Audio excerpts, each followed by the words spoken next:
نه ځای راځم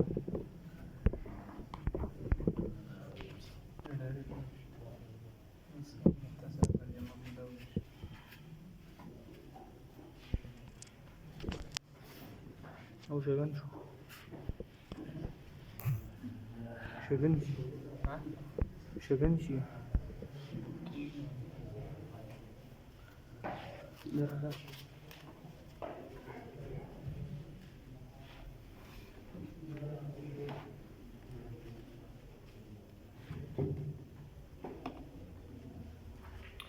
أعوذ بالله من الشيطان الرجيم بسم الله الرحمن الرحيم قد سمع الله قول التي تجادلك في زوجها وتشتكي إلى الله والله يسمع تحاوركما إن الله سميع بصير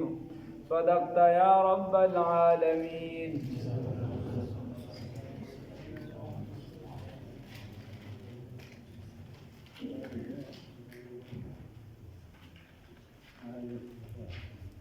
دیزینا د الله رب العزت په فضل احسان و کرم سره سورة المجادله یا مجادله اتیشتمه سپاره شروع شوه. الله رب العزت ته پکې راله برکت واچي. پرون د دې تفسیر چې دی حضرت الشیخ صاحب کړی دی مختصره خبره به پې کوم دا دې سره چې کوم مناسب خبر و هغه هم شوې ده. الله رب العزت دی آیات یعنی د دې صورت نوم چې دا سورة المجادله یا مجادله دواړه ویلی شي. مجادله یا مجادله دا په عربو کې عربی کې د دوو کسانو خپلو کې بحث مباحثې او جګړې ته ویلی شي. نو واقعا داسې وه چې د جاهلیت په زمانه کې طریقه دا وه چې کله به یو بنده خپلې ښځې ته طلاق ورکوو یا به خپلې ښځې ته دا وویاسې چې ته په ما داسې لکه زما مور یا ته په ما داسې ستا ملا داسې ده لکه زما د مور ملا یا د خور ملا یا د نوسۍ ملا یا چې دې مثال پته و. نو دې مسلې ته ښه ذهن خلاص کړې ښه. زموږ معاشره کې هم بعضې مونږ د په ژوند کې خو دا مونږ د راغلي داسې نه ده خو یوه خبره داسې راغلې ده چې یو کس کړ بیا ته تا خطا. نو خبره داسې ده که چېرته یو کس داسې ووي او دا د دې دپاره ویلي چې د ښځه په ځان حرامول غواړي یا د ښځې د دغه اندام تشبیه ورکړي د ملا یا د خېټې وغیره د خپلې مور یا هغه زنانه سره چې هغه د همیشه دپاره په ده حرام وي د هغې سره نکاح هغې سره تشبیه ورکړي. نو که دا د دې دپاره ویلي چې دا په شان د هغې ګرځوي د حرمت حراموالی یعنی دی وی چې دا په ما داسې حرام دي لکه څنګه چې د هغې دي د دې وجې ورته داسې ووایي. نو دا د جاهلیت کې به دا و چې همیشه دپاره به حرامه شوه بیا ای به دا همیشه دپاره بیا حرام او دغه قانون را روانو نو د اسلام په ابتدا کې دا طریقه و بس را روانه او یوه دا مسله شوه. بله مسله دې سره دا شوه که یو بنده ووایي چې خپلې ښځې ته ووایي چې ته زما د مور په شان او دای ورته د حرمت د وجې نه وي دای ورته صرف د دې وجې وي هسې ورته وي چې ستا مخ زما د مور د مخ په شان ښکلی دی یا ستا ملا د هغې په شان ښکلې ده د حرمت د وجې نه وي نو په دې باندې زهار نه راځي. دې ته مسله د زهار ویل شي. اوس پې ښه ذهن کلو کې مسله د زهار په فقه کې دې ته ویل شي. دا هم درته یو خبره صرف مسله د زهار په فقه کې دې ته ویل شي چې سړی رو لګي او د خپلې کور واله ته ووایي او د هغې هغه اندام یاد کړي چې د خپله زنانه چې د ده ورسره نکاح د عمره حراموي خو د خپلې زنانه د اندام راوالي او د خپله هغه زنانه چې چا سره نکاح حراموي داسې اندام ورله یاد کړي چې هغې ته کتل د ده دپاره حرام وي. مثال په توګه د خېټې سره تشبیه ورکړي د ملا سره ورکړي یا د خاص اندامونو سره ورکړي یا د داسې بدن د جز سره تشبیه ورکړي چې د هغې نه د ټول بدن باندې اطلاق راځي ټول بدن د هغې نه راتلی شي او دا د په دې نیت ویلي د حرمت په نیت باندې چې داسې حرامه لکه څنګه چې هغه ده په ذهن کې په زړه کې دی په محمه ورته صرف دا وي چې انت علیه که ظهر امي ته په ما داسې لکه زما د مور ملا. نو په دې صورت کې په دا زنانه حرامه شوه. په جاهلیت کې به د عمر حرامه شوه او په دې امت کې په دا زنانه حرامه شوه. خو د دې لپاره څه شرایط دي چې دې کله بیا نزدېکت غواړي نو لومبنی نمبر دا چې غلام به ازادی. لومبنی دا چې غلام به ازادی. نو که غلام نه وي لکه نن سبا چې کیسه ختمه ده فلحال قیامت پورې نه فلحال ختمه ده جي. نو که چېرته داسې نه وي نو بیا به داسې کوي چې روجي به نیسي شپې ته او روجي به پرله پسې نیسي. دا مسله د قرآن حل کړی آیاتونو خو بس صرف یې درته راوباسم. نو پرله پسې به روجي نیسي او په دې دواړو کې داسې راځي زهار چې دی دا به د مسلمانانو د ښځې ځکه چې الله وایي منکم د ستاسو نه. نو احناف د دې وجې وایي چې دا زهار په مسلمانانو کې به یوه. دویم نمبر الله قرآن کې وایي چې مخکې د هغې نه ان یتماسا چې ته خپل ښځه مسه کړي چې ښځې لا د هغې یعنې ته ورسره نور کور کې هم تا سره اوسېدی شي هر څه کولی شي خو ته د هغې سره کوروالی وغیره او د کوروالي دپاره چې کوم سبب ګرځي ښکلول مولول یو څه بل څه دا هېڅ شی بیا ته د زنانه سره نشي کولی تر څو چې د یا غلام نه ازاد کړی او یا د شپېته روجې نه یې نیسلی. نو که د شپېتو روجو په منځ کې هم ته 59 روجې دې ونیسلې بیا د بیبي ته معمولي نزدېکت وکړو یا د نبوسو کنار وشو نو بیا د ټولې روجې د سره شو بیا به شپېته واړه پرله پسې نیسي نه پکې بیماری منظور ده هېڅ شی پکې نه منظورېږي دا به نیسي. البته چې سړی شپېته روجې هم نشي نیسلی شیخ فاني دي یا داسې بیماري ده پې چې د دغې نه کیسونه وتې دي نو بیا به شپېتو مسکینانو له روټۍ ورکوي. خو بیا فقهای کرام لیکي چې هغې کې خدای پاک ان یتماس قید نه دی لګوی چې من قبل ان یتماس نو هغې کې به هم نږدې کېږي نه نږدې کېږي به نه خو که فرض که د انسان نه نږدېکت وشو نو مسکینانو لکه د روټۍ څه ورکړي هغه پرې راواپس کېږي نه بس هغه مقدار خپل شروع دغه دا مسله ده. پاتې شوه یو کس خپلې مور ته هسې د ښځې ته الفاظ استعمالوي چې ته زما د مور یو زما مور یو زما خور یو زما پلانکي. نو بعضې فقهاو دا لیکلي ده بعضو مفتیانو کرامو دا رایه ده چې دا الفاظ هم مه استعمالوئ په دې زهار نه راځي خو طلاق باین پرې راځي. داسې الفاظ یو انسان سپیسه کوشش ته کوي چې داسې الفاظ نه ځان بچ دا یو مسله شو. دا یو زنانه وه دی د خپل خاوند سره د دې یو یعنی د رسول الله صلی الله علیه وسلم صحابیه وه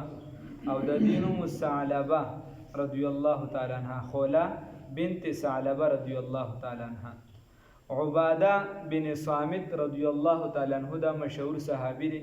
د هغه ورور حضرت اوس بن صامت رضی الله تعالی د حضرت اوس بن صامت رضی الله تعالی عنه باره کې راځي چې ډېر زیات غوسه ناک بس بیبي ورسره بس چیړ چاړو که ته ورته په غوسه کې وي چې ته په ما داسې لکه څنګه چې زما د مور ملا ده. اوس دا راغله رسول الله صلی الله علیه وسلم او رسول الله صلی الله علیه وسلم ته وی چې صاحب زما چې کوم د خوږو عمر نو خو راله ده وخوړ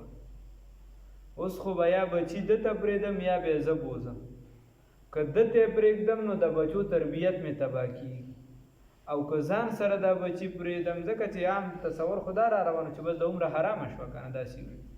او که دته نه پرېږدم ځان سره یې بوځم نو نان نپاکه به څه حساب وي څه خو شته نه زه به څه کوم ځان له وګټم په دې له رسول الله صلی الله علیه وسلم به ورله وی چې ما ته څه حکم نشته او بس فلحال لا فیصله هم په دقه ده. دی ورته چې نه دا دي دا چې رسول الله صلی الله علیه وسلم ورته کله دغه ونه کړه لا ورته وي چې ما ته حکم نه دی راغلی بس ظاهرا دا فلحال حکم دقه دی چې بس ته به جدای ده نو دی ورته دی ورله ووي چې ټیک ته دې ځای نه زما مسله حل نه شوه نو زه خپل شکایت الله ته کوم وتشتکي الی الله زه خپل شکایت چا ته کوم الله رب العزت ته نو خو خدای دی خو ځان چا شکایت وکړي. رسول الله صلی الله علیه وسلم خو د شریعت مکلف دی وما ينطق عن الهوى ان هو الا وحی. نو د الله رب العزت د طرفه بیا دا آیاتونه راغلل هغه کې هغه خبره مسله بیا ټوله واضح شو. دا صورت تقریبا 105 نمبر د نزول په اعتبار سره نازل شوی، په مدینه منوره کې نازل شوی دی. الله فرمای قد سمع الله یقینا اوریدل دا الله اورید الله رب العزت یقینا اورید الله رب العزت قول وینا التي دهغه زنانا خبري اورید دهغه زنانا تجادلو کچتا سره جګړه کولا تا سره باس او مباحثه کولا. نو د دې دانیت چې د خپل خاون ته بیا ورنږدې شم بیا ورشم. الله وی هغه چې تا سره جګړه کولا فی زوجها په بار د خاون خپل کی وتشتکی او شکایت وکړه خپل الی الله چاته الله رب العزت نو خپل شکایت بچاته کو الله دا الله نه بنکو الله ته وکاو شکایت دا الله نه بنکو چې تا مال سره کړی نه دی دا نه شکایت بچاته کو الله. والله یقینا الله رب العزت یسمع واوری تهاورکما واوری دا خبر استاد تهاور تاسو کې عربی کې دام کلام ته ویل شي چې الله تاسو دواړو کلام واوریدو. ان الله یقینا الله رب العزت سمیع اوریدون کې دی بصیر لیدون کې دی. الذين ها کسان یظاهرون چې زهار کوي منکم استاسنا چې تاسو رسوک زهار کوي یا زهار کو خپل بیبیانو ته دغه شان وي من نسائهم د بیبیانو خپل سره ما هن امهاتهم نو ندی دغه میندې د دیو چاوي بل خدي د جته خپل خدي د ویته زما مور نو پدې د چا مور کیږي نه پدې د چا مور کیږي نه دغه شان چا دغه مخکې ته تیر شوی چاوي بل کاسته جته زما بچي نو پدې سو پزوي کیږي نه. الله فرمای ما هن امهاتهم ندی دغه میندې د دیو ان امهاتهم مگر میندې د دیو ان امهاتهم ندی مگر میندې د دیو الها ما هن ندی امهاتهم دغه میندې د دیو ان امهاتهم مگر میندې د دوی ان امهاتهم مگر دی میندې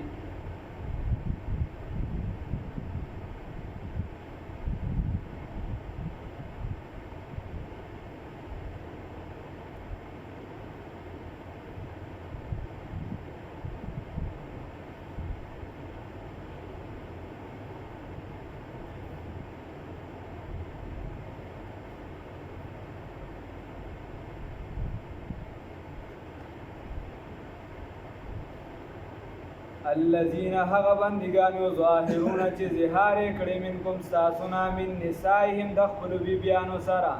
ما هن امهاتهم نو دغه ندی میندې د دیو ان امهاتهم ندی میندې د دیو الا الله مگر هغه ولدنهم چې دیو تی پیدا شوی دي دغه میندې د دیو ندی مگر هغه چې دیو تی پیدا شوی نو چې ته د چانه پیدا شوی نو دغه ستا مور ده دا نو چې ته چاته وي چې ته مې مور او که ستر دې مات کړی دی او پلانکې مې مور ده په دې چل پلانکې چې دی بخیر دی راځي دی کسبګر دی او پلانکې چې دی نو دام دغه راسي او ته د ماشومالي نه منکر راځي راځي به دا ټول موږ په غلط اخته دا ټول په غلط اخته دا نه دي و انهم یقینا دیو لا یقولون وای اوس الله وی دا دي چې کوم خبرو کې چا دی چې بچی می دای نو الله وی و انهم یقینا دیو لا یقولون خبر کوي منکرن خرابه غلطه بیکاره نکیره من القول د وینانا وزورا او دروغ. الله وی خبرم ناکاره ده او دروغ هم ده دا دروغ خبره ده د داخله څنګه مور کی دي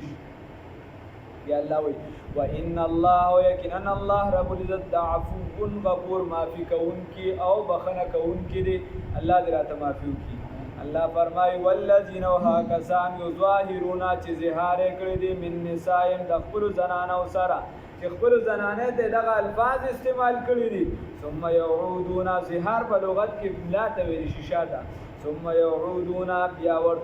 واپس غواړي لما د هغه سنا قالو په سبب د هغه قالو چې ویلي دي اوس د ویل دي خپل خدي دی ویل د اسلام لا په شان د ما د مور د ملاد او ته په ما حرام د مور په شان او دا کیسې کړې دي اوس د خپل بیبي ته واپس غواړي نو الله وی وتحرير رقبه عذاب بس مسله دي حل کړی دا پس آزاد ول د غلام دی من قبل مخکې د دینه ایت ما سات د خپل بیبي مسکی دي ته نزدېکاتو کی ذالکم پدې سره توعظون نصیحت کول شي تاسو ته به پدې سره ذالکم دا چې توعظون نصیحت کول شي به پدې سره تاسو ته وعظ او نصیحت کول شي پدې قران سره پدې آیات سره چې ځان پدې باندې کوی کې چړم باندې به غلام آزادۍ بیا به بیبي ته نږدې کیږي والله یقینا الله رب العزت بما په سبب د هغه تعاملونه چې تاسو کوي بما په هغه سبب دي تعاملونه چې تاسو کوي خبير خبردار دي نو چې موږ سکو الله رب العزت په خبردار دي ها فمن لم یجد اوس الله وی که چرته غلام داسې معاشره راغله چې موږ مسلمانان خپل ټول ذهني غلامان وي او غلام نه ملاويږي فمن لم یجد بس هغه چا چې مونږ غلام فصيام شهرين روجینی سندی 2 میاشتې متتابعین پر لپسې په در په 2 میاشتې به روجینی سي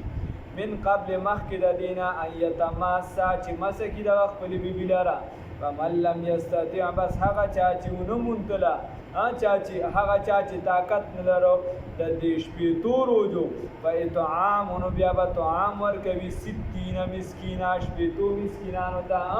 اوس که د شپې نو خدا سي نه ګور اوس ته چې زه نوجوان سړی دایم ودی د شپې طاقت نه لري ګرانه خو به ورته او شپې روزي بنيسي اوس هغه چې هغه غریب پکې مړکی بیمار داسې چې هغه د روزي نشي نيسي یا داسې بوډاره چې هغه نشي نيسي دای د پرخه بیا بشپې مسکینان له روټي ورکوي ذالک او چې پیسې ورکړي نو په باندې وکړي ذالک دا چې د دې لپاره لتؤمنو چې تاسو ایمان راوړئ بالله بالله تعالی باندې او رسول او د الله پر رسول باندې چې د الله پر رسول باندې او په الله باندې په ایمان استقامت اختیار کې دا ایمان او یقین مضبوط کې وتلک حدود الله او دا حدود د الله تعالی د استوي چې خپل بیبي وا زما کارو چرسمه وینا الله وې دا د الله حدود دي دا بنکراس کې کستا کور دی ګبار دی چې کوم قانون درته الله رب العزت هره نو دغه کې تا ته د ماتولو څه حق نشته وتلک حدود الله او دا حدود د الله رب العزت دي وللکافرین او د کافرانو د پر عذاب الیم عذاب دردناک دی دا الله د قانون نه بسوخ پیړی کافر به پیړی کنه الله وی چې په پیړی نو وللکافرین عذاب الیم د کافر د پر عذاب دردناک دی الله دې موږ په خپل فضل او کرم سره وشي